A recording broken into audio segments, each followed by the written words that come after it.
Bienvenue, chers téléspectateurs, dans le studio de Panorama Film. Aujourd'hui, nous parlerons de la sexualisation précoce. Qui est pour? À quoi bon tout cela? Et surtout, d'où vient-elle? Sur le plateau, nous avons comme invité le professeur d'histoire Michael Vogt et l'avocate Claudia Onit. Panorama Film fait des films éthiques et moraux de grande qualité.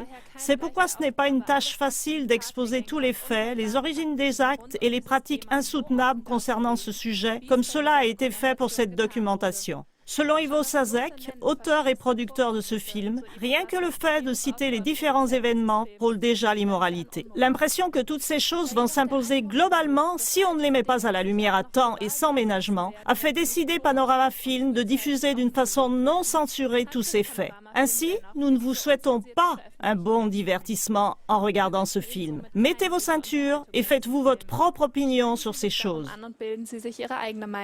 Théorie du genre.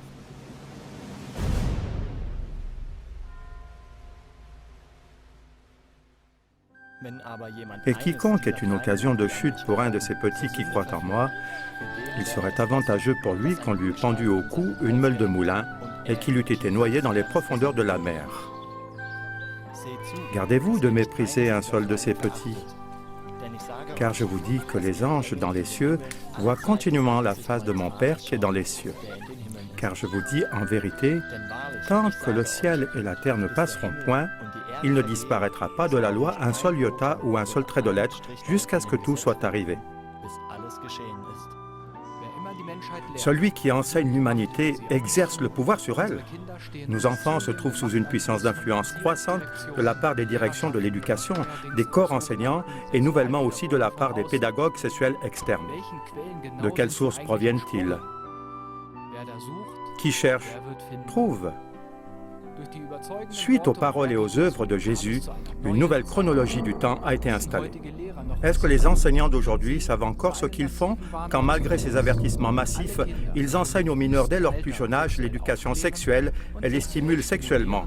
En résumé, qu'ils les sexualisent précocement? Les sexologues sont-ils plus compétents que Jésus de Nazareth? Ne risquons-nous vraiment aucun danger sous leur direction? Chers auditeurs, est-ce que nos enseignants ont-ils au moins déjà été mis au courant des efforts mis en œuvre au niveau mondial pour sexualiser les enfants dès leur plus bas âge? Une fois de plus, c'est un des derniers tabous qui doit être brisé. Le contact sexuel avec des enfants, donc avec des mineurs, doit être légalisé juridiquement et encouragé. Nous en avons le souffle coupé lorsque nous entendons les dernières directives des très estimés pédagogues sexuels. Des pédagogues dirigeants, tels que Emil Kentler, enseignent que la soi-disant protection des enfants n'est en réalité que l'hostilité envers les enfants. Ils donnent cette incroyable affirmation. Pratiquer la sexualité avec les enfants n'est pas un abus, mais un droit de l'enfant de satisfaire ses besoins sexuels. La vraie protection des enfants est la protection de la libre décision en ce qui concerne la sexualité. C'est incontestable qu'on camoufle l'abus sexuel avec l'enfant comme étant une éducation.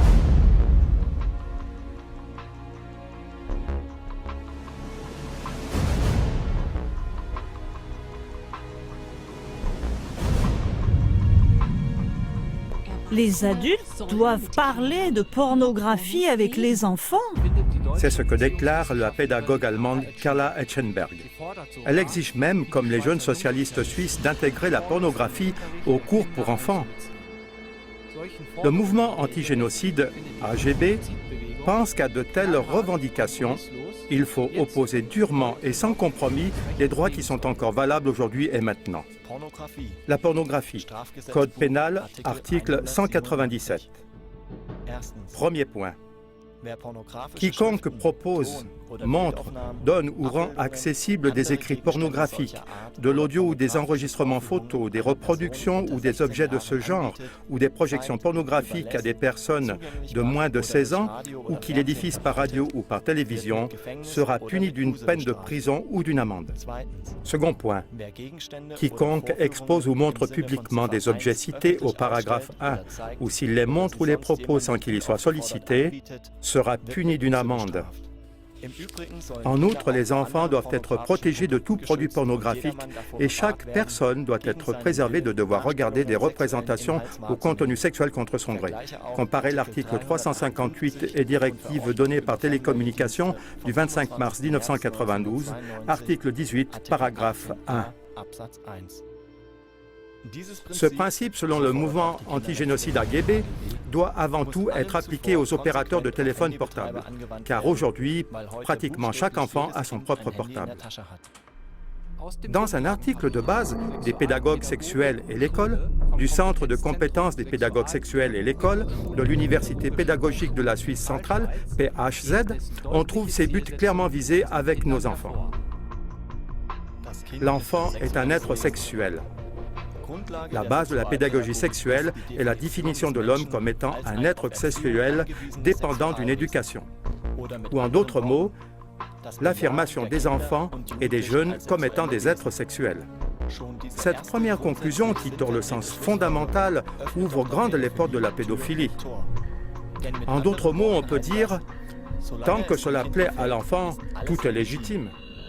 Et voici un exemple de cet article de base et du site du centre de compétences, à l'âge de 4 à 5 ans. Le niveau de l'école maternelle est présenté comme suit.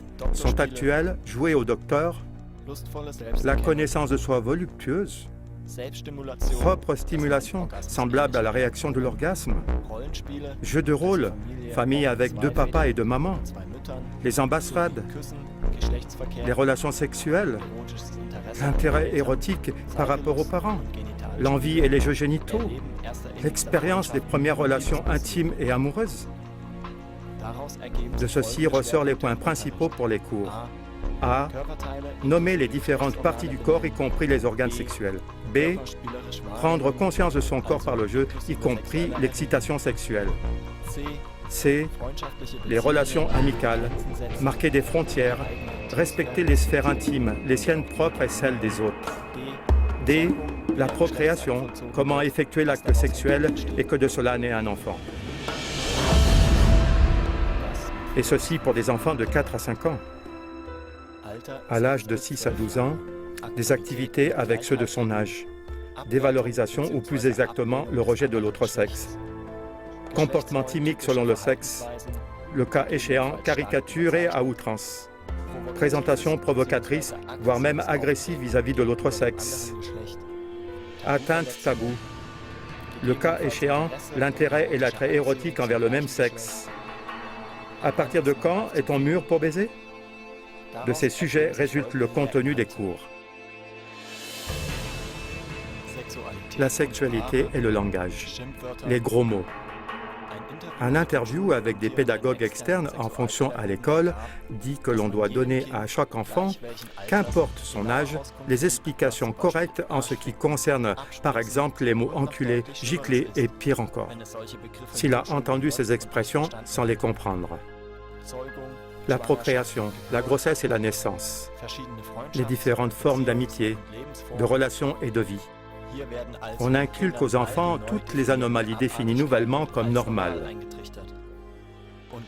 Et ce qui est encore beaucoup plus riche en conséquences, tout ce qui était normal jusqu'ici est déclaré comme anormal et illégal.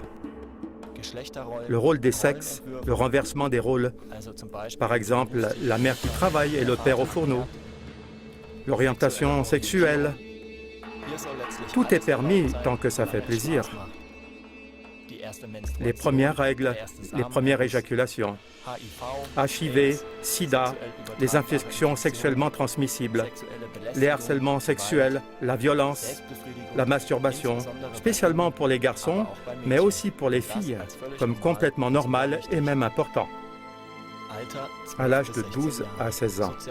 Les changements sociaux, développement de l'autonomie et détachement de la maison parentale, augmentation de l'intérêt pour les détails des pratiques sexuelles, le cas échéant des contacts conscients avec la pornographie. Combien de positions existent-ils pour l'acte sexuel et laquelle est la meilleure? Est-ce que le fait d'avaler du sperme fait grossir? Pour des raisons morales, nous arrêtons l'énumération ici. Le contenu des enseignements est en tout cas tellement ciblé pour correspondre au terrible verbage approprié des gamins qu'en finalité, chacune des cochonneries se trouve vraiment dans toute leur tête. Et voici un exemple de cet article de base et du site du centre de compétences. Une phrase du développement est la masturbation.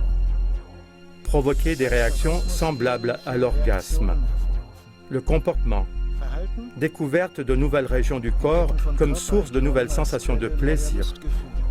Manipulation répétée et délibérée de certaines parties du corps, également des organes génitaux.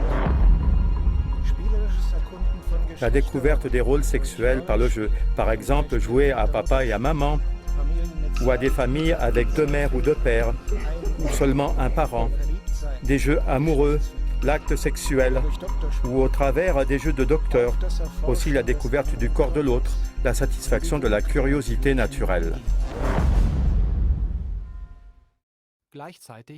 Parallèlement, l'organisation des jeunes socialistes proches de la pédophilie travaille sur un texte qui doit prendre position, dans lequel, d'après Tania Walliser, un nouveau rapport avec le sujet de la pédophilie est exigé. En plus, il y est demandé que les enfants de 10 à 12 ans doivent regarder des films porno au cours de l'éducation sexuelle. Il est vrai que cette demande a déclenché l'indignation au ministère de l'Éducation, mais la question est de savoir combien de temps cette indignation résistera à la JUSO. Au nom de l'enseignement sur le sida, les droits des enfants ou l'orientation sexuelle dans les écoles, de nouveaux moyens d'enseignement sont également en train d'être élaborés au niveau européen pour rendre obligatoires les explications sexuelles et la sexualisation précoce des enfants. Professeur Vogt, d'où vient soudainement cette idéologie de l'éducation sexuelle répandue au niveau international? A-t-elle pris forme du jour au lendemain? Non, elle a été introduite minutieusement et avec ténacité depuis 1939 par le chercheur en sexualité Alfred C. Kinsey des USA, sinon d'où? Si je me souviens bien, Alfred Kinsey a toujours été cité comme le plus important chercheur en sexualité du XXe siècle. Êtes-vous du même avis? Je ne l'honorerai pas comme étant le plus important sexologue. Dans les faits, il n'en est pas digne, pour différentes raisons encore à discuter. Mais certainement comme étant le facteur le plus influent de la formation de l'opinion sexuelle de la société. En tout cas, presque tous les nouveaux programmes de l'éducation sexuelle ont leurs racines dans les œuvres de Kinsey. Madame le docteur Onit, vous exercez en tant que médecin. De votre point de vue, lequel des nombreux théorèmes de Kinsey voudriez-vous analyser de plus près? C'est bien sûr sa façon de voir que toutes choses sont possibles. Kinsey a marqué cette soi-disant pensée moderne de sexe et de sexualité.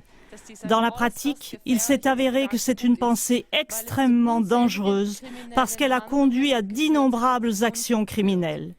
Les principales œuvres de Kinsey le prouvent noir sur blanc. Il s'agit de rapports de Kinsey qui comportent 2 livres. Sexual Behavior of the Male, le comportement sexuel de l'homme. 2e livre, Sexual Behavior of the Female, le comportement sexuel de la femme. Avec ces ouvrages, le Dr Sex, comme on l'appelait, a effectivement marqué les pensées sexuelles de presque toute la Terre. C'est un homme dont la parole a du pouvoir sur les nations. C'est un homme dont les enseignements commencent à porter vraiment beaucoup de fruits de nos jours. Kinsey était le père de la libre pensée sexuelle. Mais qui était exactement Kinsey? À notre époque, aucune autre question ne pourrait être plus importante que celle-ci, car les paroles et les enseignements de Kinsey ont des conséquences sur toute la Terre, comme c'était le cas pour Jésus-Christ. Sauf que ceux de ce dernier sont diamétralement opposés. Qui des deux est le plus digne de confiance? Nous connaissons les paroles et les œuvres de Jésus-Christ qui ont introduit une nouvelle chronologie. Mais quelles sont exactement les œuvres et les paroles de Kinsey? Nos invités et quelques adaptations cinématographiques vont nous aider dans notre recherche. Au cours de sa vie, Kinsey a collectionné plus de 18 500 actes sexuels pour servir d'exemple avec prédilection pour les mineurs, pour les propager ensuite parmi le peuple. Le but ultime de Kinsey était la diversité sexuelle. Pourtant, il se nommait lui-même un chercheur conservatif. Mais le journal allemand Spiegel dévoila en 1997 l'incroyable vie de Kinsey. La biographie de Kinsey, écrite par l'historien James John, prouve que le sexologue Kinsey laissait libre cours à ses agissements homosexuels et sadomasochistes. Ce rapport sur Kinsey révèle qu'en tant que jeune dirigeant scout, il manifestait sans scrupule ses tendances voyeuristes et exhibitionnistes.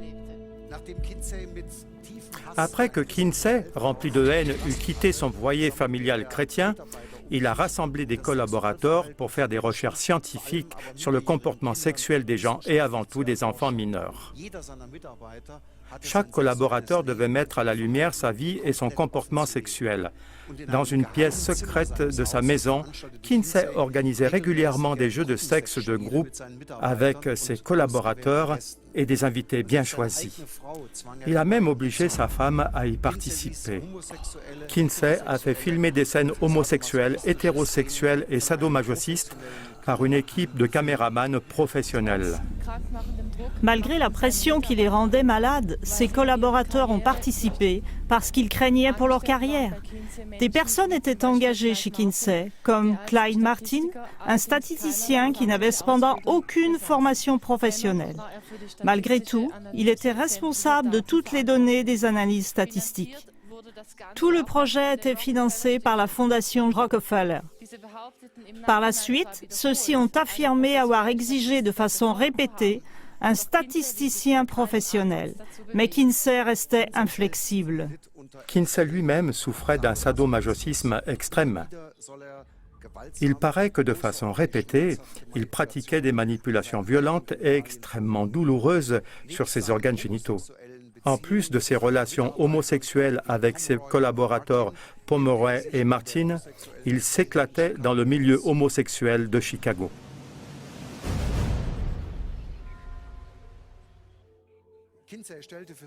Pour ses recherches scientifiques, Kinsey établit d'innombrables questionnaires. Ceci démontre que Kinsey avait la ferme conviction que chaque personne avait déjà une fois exercé des pratiques perverses, entretenu des relations extraconjugales ou fait des expériences violentes et sadiques. Et que chacun avait déjà eu des expériences sexuelles avec l'autre sexe, avec un animal ou un enfant. Dans ces questionnaires, il était impossible de s'exclure de telles monstruosités. Ainsi, Kinsey tenait entre ses mains quiconque s'affichait. Bien que Kinsey affirme avoir recueilli ses résultats de recherche sur la sexualisation parmi un grand public, en règle générale, il se limitait à questionner des prostituées, des homosexuels, des détenus, c'est-à-dire les gens du bas monde, comme il les appelait. Ainsi, on peut prouver que Kinsey était un imposteur des statistiques. Bien que les recherches de Kinsey sur la sexualité aient été initialement prévues pour être des cours préparatifs pour le mariage, cependant, des sujets comme la grossesse, la naissance et l'allaitement de l'enfant n'avaient trouvé aucune place dans ses études. Kinsey était un rebelle sexuel. C'était un homme qui abusait de son autorité professionnelle. C'était un enseignement manipulateur et agressif. Lorsque, dans les années 40, Kinsey a essayé de transmettre au grand public ses plus de 350 questions sur le comportement sexuel, il lui était très difficile d'atteindre des gens normaux. C'était beaucoup plus facile pour lui d'avoir des données de personnes qui vivaient de façon non conventionnelle. D'où a résulté l'image trompeuse que 95% des hommes américains seraient des délinquants sexuels. 69% seraient des clients habituels des prostituées. 37% auraient déjà eu des expériences homosexuelles poussées à l'extrême et 17% des fermiers auraient eu des rapports sexuels avec des animaux. Ce n'est qu'en 1981 que l'experte en médias, le docteur Judith Westman, a réussi à dévoiler les graves tromperies méthodiques dans les recherches de Kinsey. Ce qui était flagrant, c'était le fait qu'une grande partie des données de Kinsey provenaient de pédocriminels, c'est-à-dire de violenteurs d'enfants. Ce n'était donc pas la population qui avait été interrogée, mais des pédocriminels. Malgré tout, ce sont les œuvres de Kinsey qui, jusqu'à aujourd'hui et de par le monde entier, constituent la base essentielle et prétendument scientifique de la recherche en sexologie.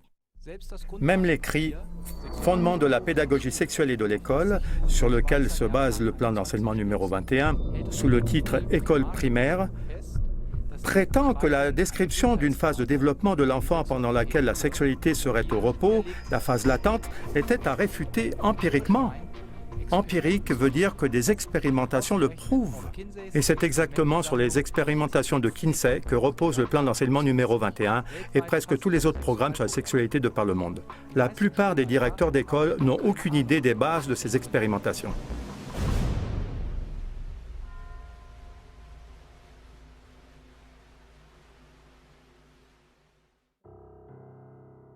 Je pense qu'à cet âge, on est jeune et que c'est simplement trop tôt.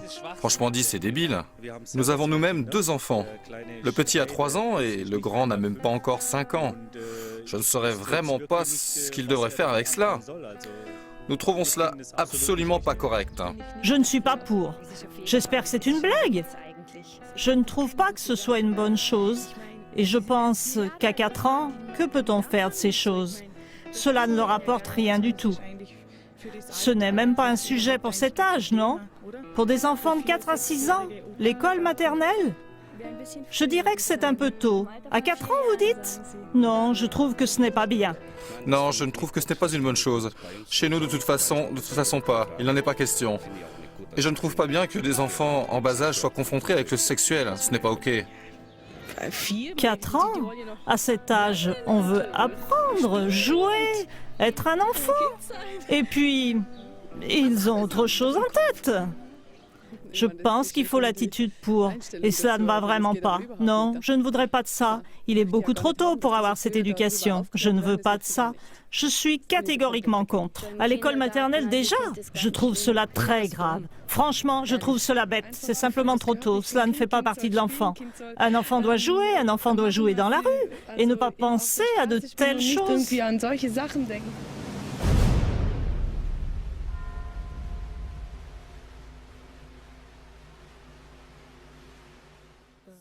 Je n'arrive pas du tout à m'imaginer cela. C'est tout à fait anormal, inhumain.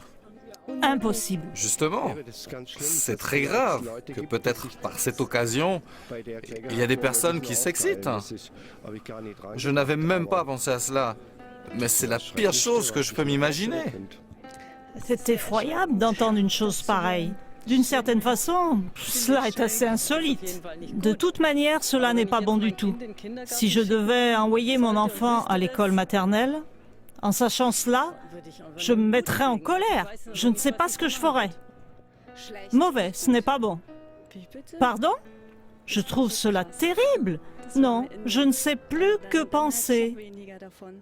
S'en prendre à un enfant qui ne peut peut-être même pas encore marcher? Je n'ai plus de parole. Les cheveux se dressent sur ma tête. Non, cela je ne trouve pas bien. Non, je suis tout à fait contre.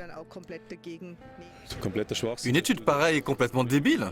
Si je réfléchis normalement à ce sujet, alors je sais que tout cela, c'est de la connerie. Demandez voir aux parents qui ont des enfants comment un enfant se développe. On n'a pas besoin d'animer la sexualité d'un enfant. Dans le livre Sexual Behavior of Human Male, Kinsey déclare qu'il contient des données sur seulement 5300 hommes et adolescents blancs, alors qu'il possède des données de 6300 personnes masculines. Allen Wallis, un statisticien des plus renommés aux USA, a analysé cette affirmation et a abouti au résultat que le livre contient tout juste 4120 personnes. En plus, il manquait par exemple l'âge exact et l'orientation sexuelle des sujets d'expérimentation. Certes, Kinsey affirmait avec entêtement que ces données représentent la population générale américaine des années 40. Mais une recherche précise a relevé que le livre Sexual Behavior of the Male reflète juste les données de groupes de gens non représentatifs et en partie de groupes suspects et marginaux. Il y avait à peu près 1400 délinquants prisonniers de différents États US. Beaucoup d'entre eux étaient incarcérés pour cause d'abus sexuels sur des enfants. Le docteur Judith Reisman a estimé une participation approximative de 630 hommes homosexuels. Ensuite, on a trouvé 200 psychopathes sexuels. Et encore 329 délinquants qui étaient condamnés pour d'autres délits.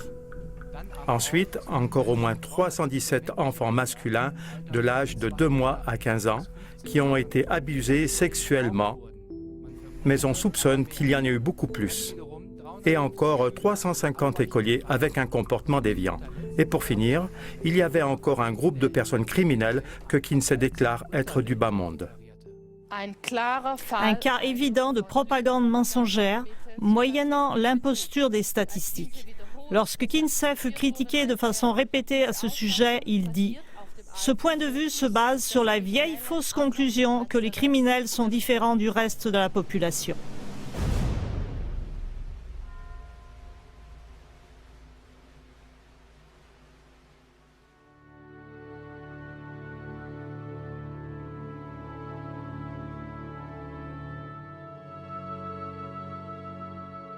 Finde ich echt nicht gut.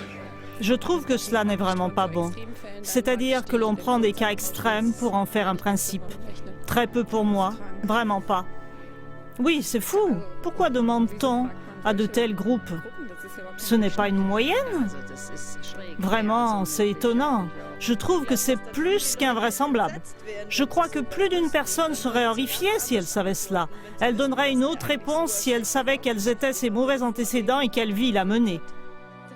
Mais c'est l'horreur! Il est anormal de ne poser ces questions qu'à ce groupe de personnes.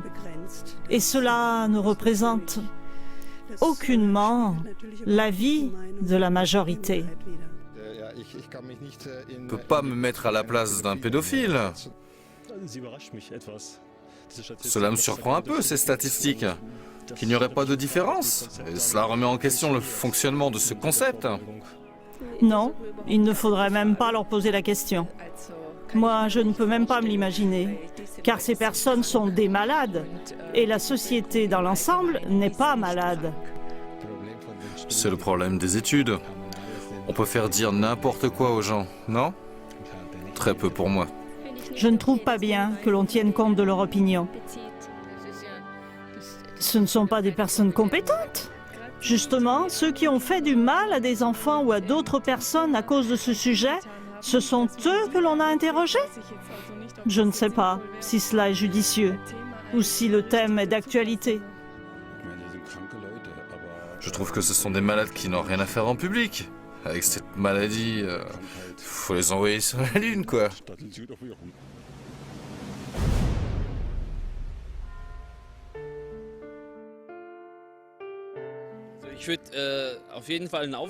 Moi, je suis prêt à organiser un soulèvement.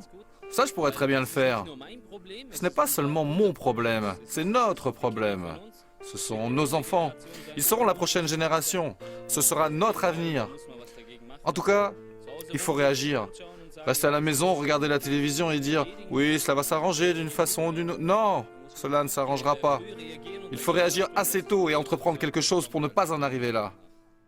Tout simplement refuser. L'interdire. Celui qui s'en prend à des enfants devrait être très rapidement puni avec les sanctions les plus sévères. Sans ménagement et poursuivi pénalement. Je veux dire, sans sursis ou autre, simplement éloigné rigoureusement de la circulation. Je pense que les parents doivent faire bloc et se défendre. Ce n'est pas acceptable, c'est même très grave. Je les retirerai de l'école durant cette période, tout simplement. Je ne me laisserai pas marcher sur les pieds. Plus d'informations pour les enfants. Et bien sûr, en tant que peuple entier, nous devons veiller à ne pas en arriver là. Nous devons également faire quelque chose et veiller à ce que les gens ne touchent pas les enfants sexuellement ou autre. Je ne pourrais pas le permettre. J'ai aussi une petite fille. Je ne permettrai jamais cela. Ce n'est pas bien. Ce n'est pas bien. Et surtout, ne pas écouter leur avis. Je ne trouve pas que ce soit une bonne chose.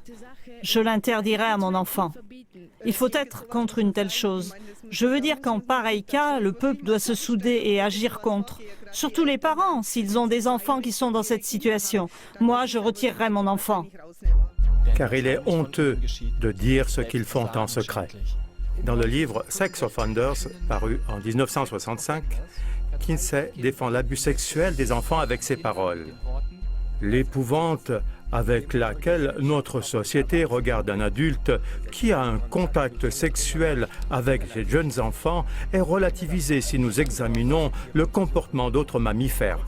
Des activités sexuelles entre animaux adultes et des jeunes animaux sont courantes et semblent être normales d'un point de vue biologique. Avons-nous bien entendu? Pour Kinsey, l'être humain n'est qu'une autre sorte de mammifère. Alfred C. Kinsey nous a tous mis au même niveau que singes, le lapin, le chien et le cochon. De manière scientifique et empirique, le groupe de Kinsey est encore allé plus loin et a proclamé que toute violence sexuelle était une partie normale de l'héritage des mammifères. D'où la déduction logique de Kinsey, si les parents n'intervenaient pas, le viol serait pour les jeunes filles et les femmes une belle expérience.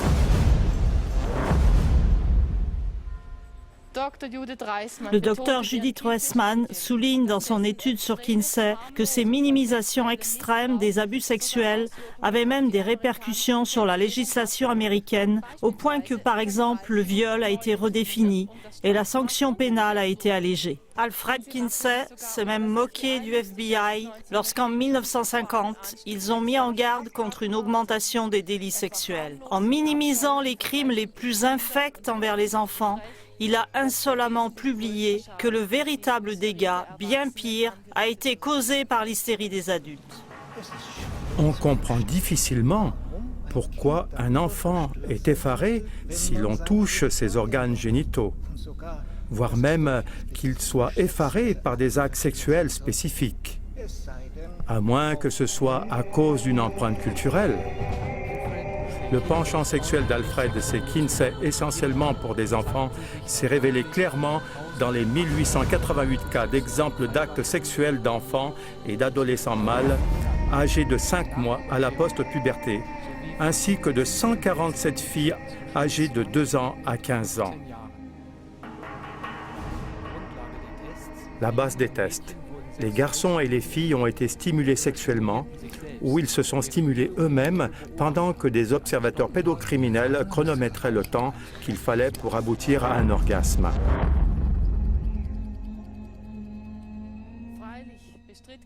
Bien sûr, Kinsey dément avoir fait ces tests lui-même, mais cela ne le disculpe pas moins que quelqu'un qui a engagé un tireur à gages, mais n'a pas commis le meurtre lui-même. Lors d'un documentaire de la BBC, le 10/8/98, le cas Kinsey a été analysé. Le témoignage d'une femme âgée nommée Esther était définitivement convaincant. J'étais encore une petite fille. Kinsey est venu en visite chez nous.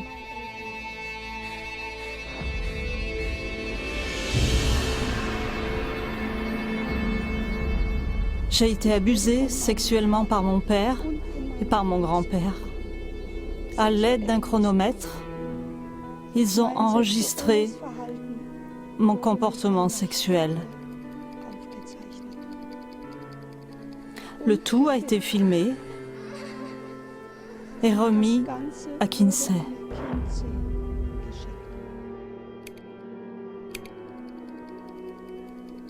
Je n'ai jamais pu surmonter cela.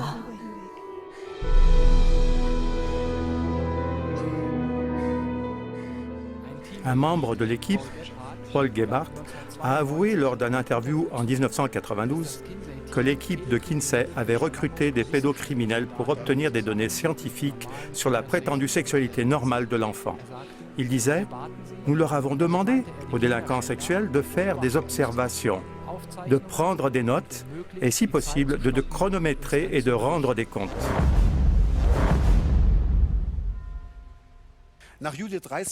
D'après les études du docteur Judith Reisman, les enfants ont été abusés durant des mois et des années et les notes de leurs tortionnaires ont été transmises à Kinsey comme des données scientifiques. La majorité des données sur le comportement sexuel des enfants a été transmise à Kinsey par M. Green, un violeur en série, et d'après ses expériences, on a inventé les 6 différents types d'orgasmes chez les nourrissons et les petits garçons. Kinsey aurait aussi été en contact régulier avec toutes sortes d'organisations pédocriminelles, ainsi qu'avec des enseignants délinquants sexuels sur enfants, des pères et mères pédophiles à l'intérieur et à l'extérieur des USA. Avez-vous de plus amples détails ? Oh oui. Entre 1936 et 1956, il est prouvé que Kinsey était en contact par lettre avec Friedrich von Balusek, un professeur de religion pédocriminelle de l'église protestante de Brandebourg. Celui-ci a comparu au tribunal pour abus d'enfants dans plusieurs cas, parmi lesquels sa propre fille de 11 ans, ainsi que pour soupçon de meurtre sur une fillette de 10 ans. Le FBI a saisi Interpol lorsqu'il a découvert que Balusek avait transmis à Kinsey durant plus de 20 ans des données détaillées sur ses abus sexuels sur des filles et des garçons de 9 à 14 ans. Mais Kinsey a refusé de remettre ce journal intime du sexe sous le prétexte de ne pas vouloir nuire à la bonne réputation des pédocriminels. Lorsque le juge suprême a fait le reproche à Baluzek d'avoir abusé des enfants pour impressionner Kinsey, celui-ci a répondu « Kinsey lui-même m'a demandé de faire ces choses. » Le journal berlinois du 16-5-1957 a écrit en page 3 « Kinsey aurait dû dénoncer Baluzek ». Aujourd'hui, presque tous les programmes sur la sexualisation se rapportent directement ou indirectement à Kinsey. Il est temps que notre société se détourne enfin de Kinsey et de ses recherches fondamentales criminelles et qu'elle se tourne vers les victimes qui ont été abusées au lieu de s'occuper des malfaiteurs poussés par leurs vices.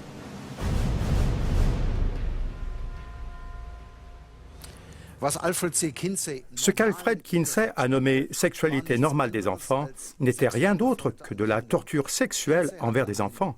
Kinsey avait un intérêt passionné pour la faculté d'atteindre l'orgasme, surtout chez les mineurs, c'est-à-dire chez des enfants prépubertaires sans éjaculation. Suite aux recherches du Dr Reisman, un documentaire, The Children of Table 34, a été produit. Le tableau diabolique 34 qui, pour la protection des enfants victimes, a dévoilé des détails horribles. Ce tableau diabolique 34 est né en étroite collaboration avec M. Green, démasqué par l'équipe de la BBC comme étant le Rex King, un violeur en série qui abusait sexuellement de plus de 800 garçons et filles.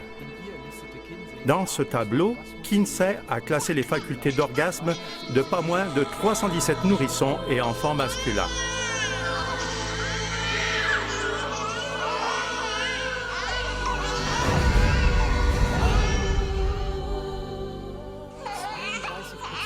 « 32% des petits-enfants qui étaient âgés de 2 à 12 mois, c'est-à-dire 270 à 300 nourrissons abusés, auraient atteint le point culminant d'après Kinsey. Et ce qui est encore plus incroyable, c'est que Kinsey s'est plaint que certains préadolescents, c'est-à-dire des enfants prépubertaires, n'ont pas atteint le point culminant, malgré des stimulations prolongées, diversifiées et répétitives. De tels résultats ont uniquement pu se produire suite à des atteintes massives aux droits de l'homme sous forme de contraintes sexuelles brutales. Mais cela n'était que le début. Kinsey et ses observateurs, c'est-à-dire les violenteurs d'enfants, étaient avant tout intéressés par des orgasmes multiples. C'est ainsi qu'ont été listés des enfants entre 5 mois et 14 ans qui ont été observés pendant plus de 24 heures. De cette façon, on a provoqué chez des nourrissons de 11 mois pas moins de 14 orgasmes en 38 minutes. Chez les enfants de 2 ans, 7 orgasmes en 9 minutes. Face à une telle torture d'enfants perverses, des abus sexuels massifs, et tout ceci au nom des recherches, des fondements, on peut juste encore fermer la bouche et les oreilles et en appeler à la justice. Pourquoi est-ce que ces malfaiteurs n'ont-ils pas été condamnés comme des grands criminels pédophiles ? Toutes ces choses sont les actes et les fruits des pères, des pédagogues sexuels, qui veulent justement de nos jours au niveau mondial forcer à la sexualisation précoce de nos petits-enfants et de nos jeunes. Ce faisant, ils suivent les traces des escrocs pédocriminels dans des proportions terribles. Chaque arbre devient selon sa semence. C'est pourquoi la sexualisation précoce dépassera la mesure de la même manière si elle n'est pas freinée et empêchée avec détermination. Si on ne réussit pas à étouffer dans l'œuf chaque essai de sexualisation précoce ou d'obligation de l'enseignement sexuel, la fin sera pire que le début. Chaque arbre ne peut que produire ses propres fruits. Mais celui qui pense que ces sombres pronostics sont exagérés doit prendre connaissance que Kinsey et ses complices n'étaient de loin pas satisfaits des buts visés. De ce fait, ils ont affirmé « Il est certain qu'un plus grand nombre de garçons auraient pu avoir des orgasmes multiples si la situation l'avait permis. » Après avoir provoqué 26 orgasmes en 24 heures chez un petit garçon de 4 ans et un de 13 ans, le rapport de Kinsey constate insatisfait. Même les plus jeunes nourrissons de 5 mois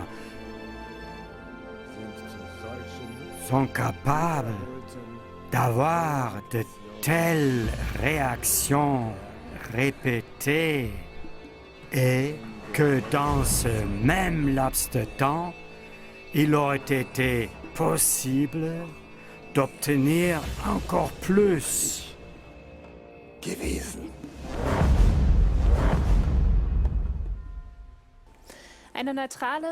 Une étude scientifique neutre a prouvé depuis très longtemps qu'une sexualité exagérée engendre tôt ou tard de graves ramollissements du cerveau et des troubles du système nerveux. Monsieur le docteur Hirsch, que peut-il se passer dans un corps non développé et dans l'âme d'un enfant qui est abusé de manière aussi dramatique? J'ai pris connaissance de la nouvelle revue scientifique du professeur Remschmidt de la clinique psychiatrique pour enfants de Philips-Marburg en Allemagne, qui est apparu le 29 avril 2011. Le professeur Remschmidt fait remarquer que toutes sortes de maltraitances psychiques et corporelles, et d'autant plus les abus sexuels aux enfants laissent toujours, je précise toujours, des traces dans le cerveau des enfants. Cela n'est pas seulement révélé par des examens correspondant à des capacités de mémoire chez les personnes qui ont été abusées, mais également les structures et les fonctions du cerveau chez les personnes maltraitées. Des personnes qui ont subi des maltraitances psychiques et sexuelles durant leur enfance et leur adolescence sont plus souvent atteintes plus tard dans leur vie par des troubles psychiques. Pour ce qui est des fardeaux corporels et psychiques d'un enfant abusé sexuellement est d'une grande importance, c'est ce que les délinquants sexuels, pour ne pas dire les violeurs, ont documenté eux-mêmes durant les tentatives de la sexualisation précoce. Ils l'ont noté dans une liste nommée « La liste des 6 genres d'orgasme », de laquelle je tire quelques citations.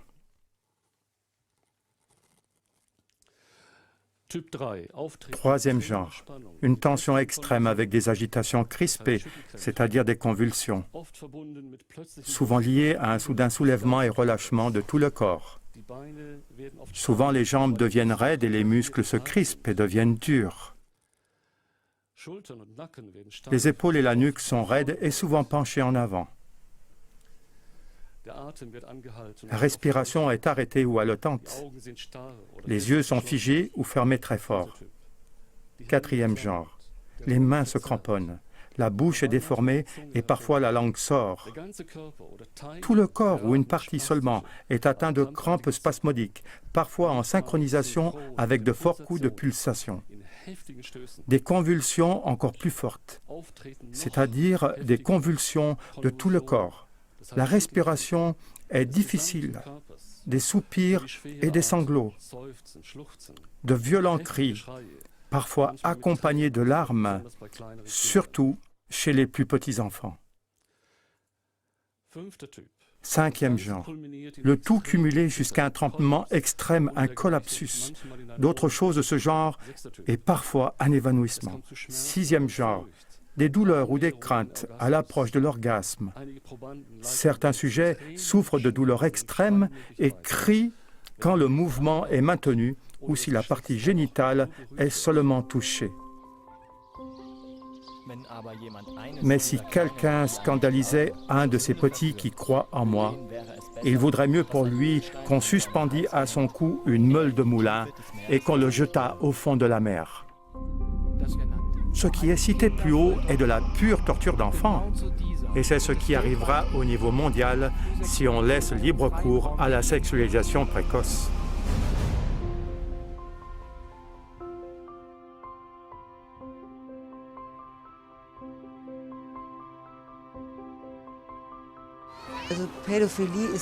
La pédophilie est toujours encore un délit criminel et cela doit rester ainsi. Il n'est pas prescriptible et cela ne doit pas changer. Et les procureurs de la République doivent intervenir. Et nous tous devons se lever contre pour que quelque chose se passe, pour que les initiateurs de la sexualisation précoce n'arrivent pas à s'imposer.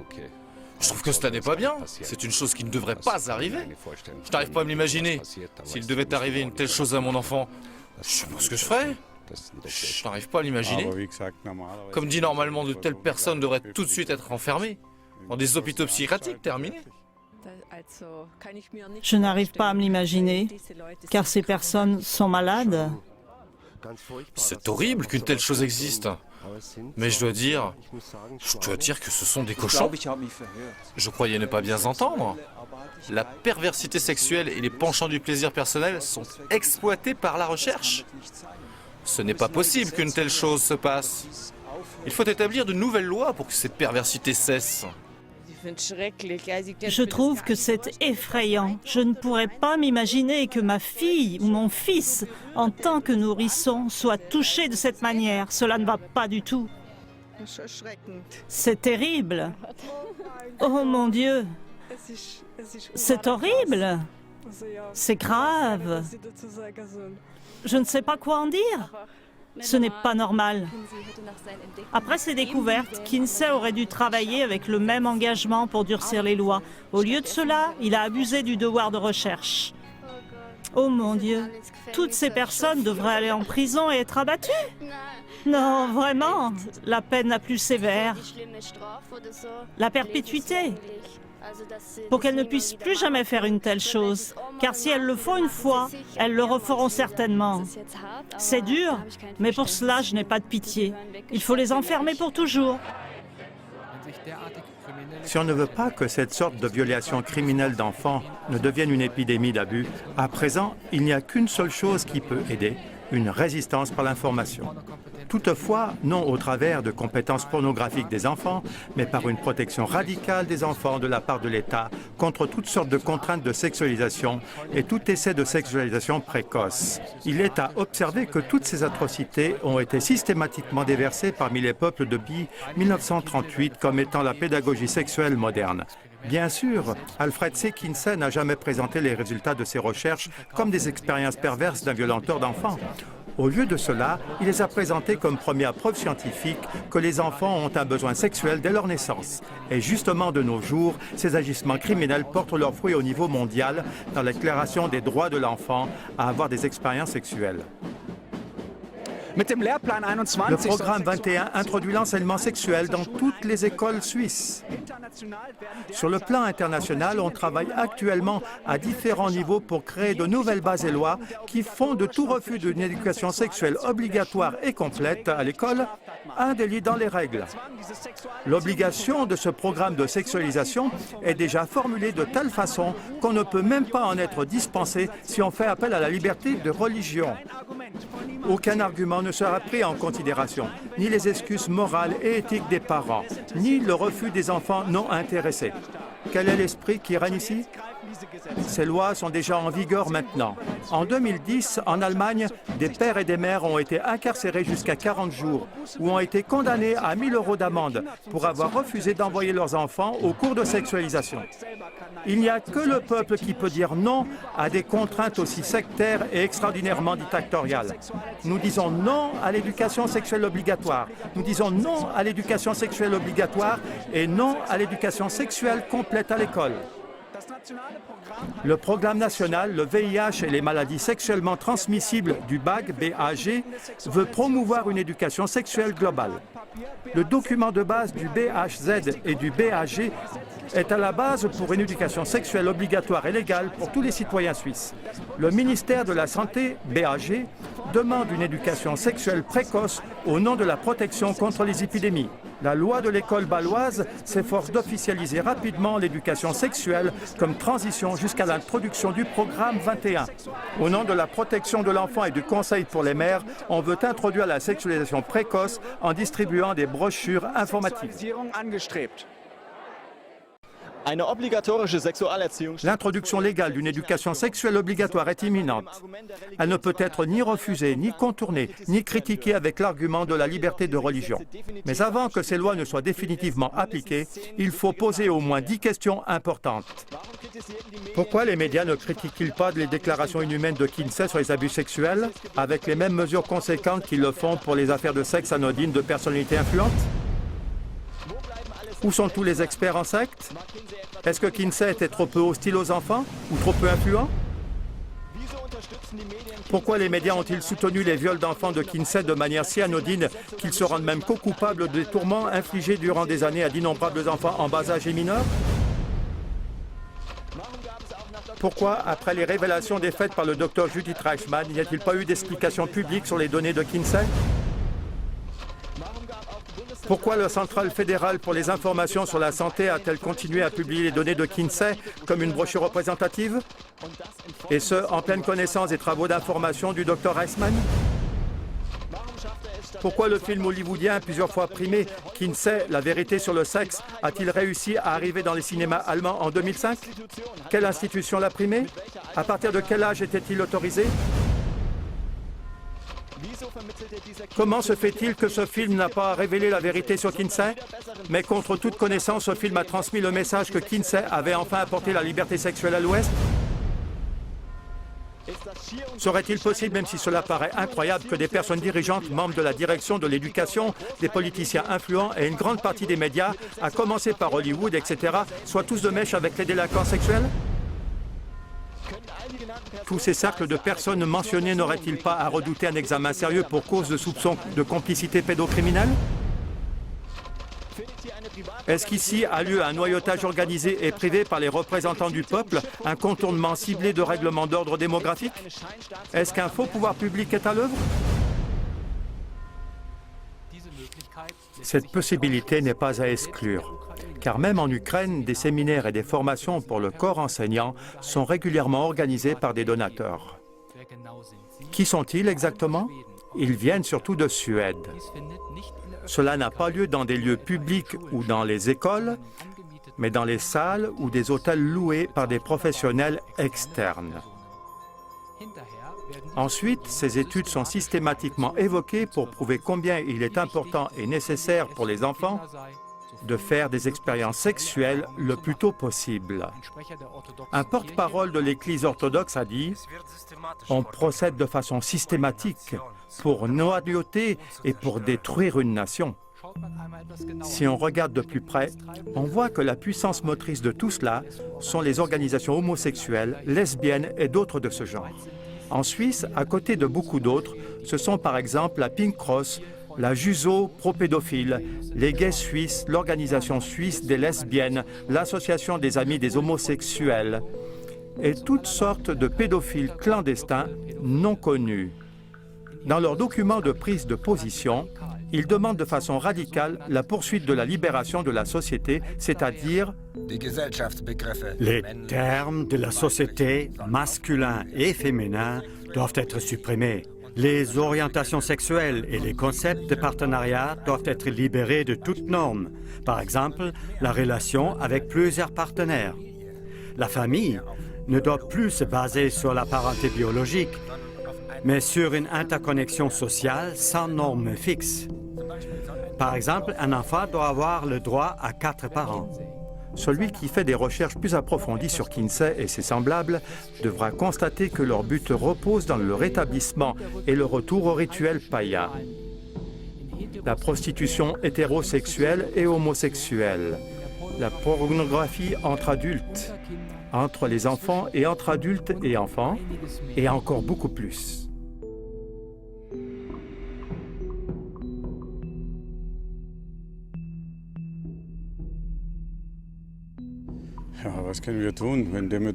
Mais que pouvons-nous faire? Quand est-ce que ces personnes seront-elles mises hors circulation? Avec Internet aujourd'hui, il est facile de persuader. Et tout ce qu'on peut mettre dessus, je trouve même que c'est de l'effronterie de ne pas agir de façon rigoureuse. C'est chose facile de fermer ou verrouiller ces pages Internet. J'irai dans la rue avec vous pour faire signer des pétitions. Je ferai des interviews et je prendrai des mesures contre. Je ne voudrais pas cela pour mon enfant. Je pense qu'il faudrait commencer très tôt à attaquer ce sujet, et non seulement quand il est déjà trop tard. Toute forme de publicité avec incitation au sexe devrait être interdite. Je me dresserai pour protester, et je veillerai à ce que ces choses soient connues. Utiliser un peu plus d'intelligence. Quelle idiotie! Tout ce qui vient des USA n'est pas toujours bon.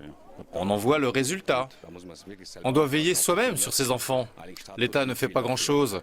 L'État dit « Ok, faites des enfants », mais ensuite, il ne fait rien. Et je trouve qu'il faut vraiment faire plus attention face aux délinquants sexuels et tout le reste. Soi-même et toute la société doit faire attention. En tant que père, j'ai peur quand j'envoie mon enfant à l'école maternelle qu'il lui arrive une telle chose. Je dois regarder quelle personne y travaille et qui est présent. Là aussi, l'État devrait veiller. Faire preuve de bon sens. Les parents doivent eux-mêmes veiller sur leurs enfants. Et pour cela, je n'ai pas besoin d'études et rien d'autre. Avant tout, il faudrait informer les gens. Je pense que personne n'est au courant de cela. Par exemple, il faudra en parler au journal télévisé ou passer un film documentaire. Quand enfin la société humaine se détournera-t-elle des recherches inhumaines de Kinsey pour se tourner vers les victimes? Ceci étaient quelques brefs aperçus de la vie des principaux tireurs de ficelle d'une éducation sexuelle obligatoire s'approchant à toute vitesse. Je remercie les invités du studio pour leur collaboration et pour votre présence aujourd'hui, chers spectateurs, ainsi que pour votre collaboration future. Pour celui qui aime les personnes et les enfants, la résistance est obligatoire.